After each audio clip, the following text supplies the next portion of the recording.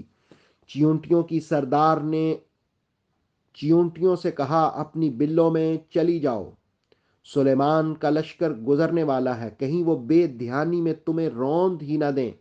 حضرت سلیمان علیہ السلام نے 3 میل کے فاصلے پر اس چیونٹی کی یہ بات سنی تو آپ مسکرا دیے اور رب کی بارگاہ میں شکر ادا کیا اور دعا کی کہ مجھے نیک بندوں میں شامل فرمایا اور نیک کام کرنے کی توفیق دی۔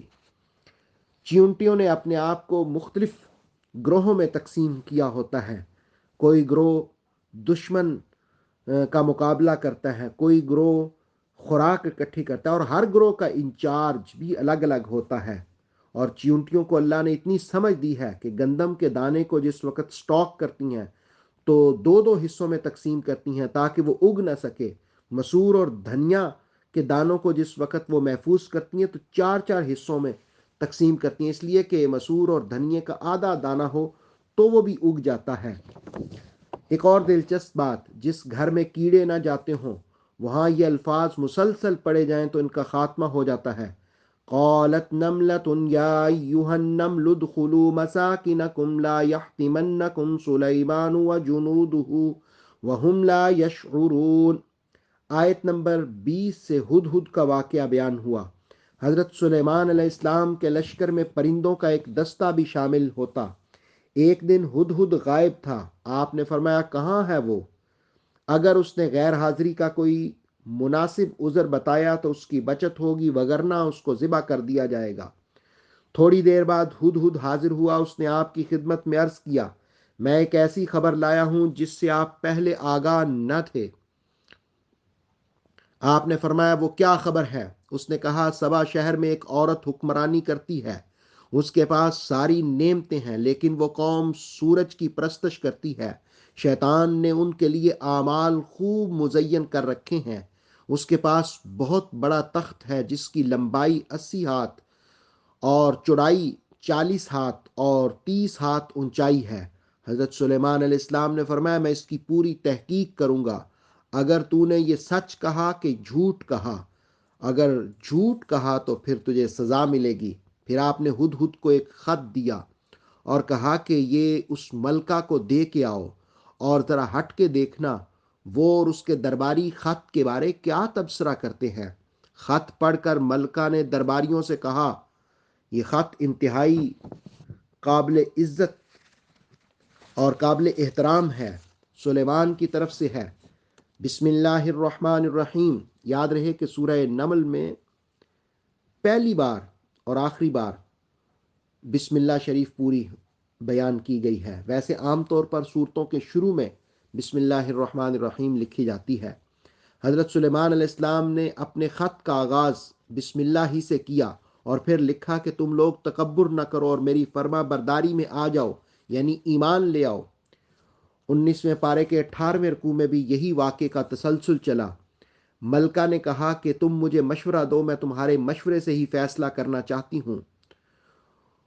اس کے دربار کے سرداروں نے کہا ہم طاقتور اور جنگجو ہیں، باقی جو آپ فیصلہ کریں گی ہمارے لیے قابل اطاعت ہوگا۔ ملکہ نے کہا کہ جس وقت بادشاہ کسی علاقے میں داخل ہوتا ہے تو بستیوں کو برباد کر دیتا ہے، وہاں کے معزز شہریوں کو ذلت کا سامنا کرنا پڑتا ہے، اس لیے جنگ کرنا پسندیدہ نہیں ہے۔ پھر مشورہ ہوا کہ ان کو ایک قیمتی تحفہ بھیجا جائے، اگر بادشاہ ہوں گے تو وہ قبول کر لیں گے اور اگر نبی ہوں گے تو قبول نہیں کریں گے۔ انہوں نے قاصد کو بھیجا۔ جب وہ حضرت سلیمان کی خدمت میں حاضر ہوا تو آپ نے فرمایا تم مال سے میری مدد کرنا چاہتے ہو؟ مجھے اللہ نے جو مال اور نعمتیں عطا فرمائی ہیں وہ اس سے بہتر ہیں، واپس لے جاؤ اسے، ہم لشکر کے ساتھ آئیں گے یا تم اطاعت کرو۔ تحفہ واپس جب گیا، قیمتی تحفہ تھا، تو ملکہ بلقیس سمجھ گئی کہ یہ صرف بادشاہ نہیں بلکہ نبی بھی ہیں۔ ملکہ نے ایمان لانے سے پہلے آپ کی خدمت میں حاضر ہو کر حالات کا مشاہدہ کرنے کا ارادہ کیا۔ حضرت سلیمان علیہ السلام نے اپنے درباریوں سے کہا ملکہ کا تخت اس کے آنے سے پہلے کون میرے پاس لائے گا؟ افریت جو ایک جن تھا اس نے کہا اس نشست ختم ہونے سے پہلے میں لا سکتا ہوں۔ ایک اور شخص جس کے پاس کتاب کا علم تھا، مفسرین نے اس کا نام آصف بن برخیہ لکھا، اس نے عرض کیا میں پلک جھپکنے سے پہلے لا سکتا ہوں، اور پھر وہ لے آیا۔ آپ نے کہا ھذا من فضل ربی، یہ اللہ کا فضل ہے۔ اللہ آزماتا ہے کہ اس کی شکر کیا جاتا ہے یا ناشکری کی جاتی ہے۔ جو شکر کرتا ہے اس کا فائدہ بھی شکر کرنے والے کو ہوتا ہے، اور جو ناشکری کرتا ہے اس کا عذاب بھی اسے ملتا ہے۔ ملکہ کا تخت آگے آپ نے فرمایا اس میں کچھ تھوڑی سی تبدیلی کر دو، دیکھتے ہیں وہ اس کو پہچانتی ہے یا نہیں۔ جب ملکہ بلقیس آئی تو آپ نے اس سے اسپیشل پوچھا تیرا تخت بھی ایسا ہی ہے؟ اس نے غور سے دیکھا، فوراً پہچان گئی اور کہنے لگی یہ تو بے عینی ہی وہی معلوم ہوتا ہے، اور ہمیں اس کی اطلاع پہلے ہی آنے سے مل گئی تھی کہ تخت آپ کے پاس پہنچ چکا ہے۔ جب وہ محل میں داخل ہوئی، بلور یعنی شیشے کا فرش بنا ہوا تھا، اس نے خیال کیا یہ گہرا پانی ہے۔ اس نے اپنی پنڈلیوں سے کپڑا اٹھایا، آپ نے اسے فرمایا یہ پانی نہیں بلکہ بلور کا فرش ہے۔ اسے اپنی غلطی کا احساس ہوا، اس نے اپنی غلطی کا اعتراف کیا اور ساتھ ہی اپنے مسلمان ہونے کا بھی اعلان کیا۔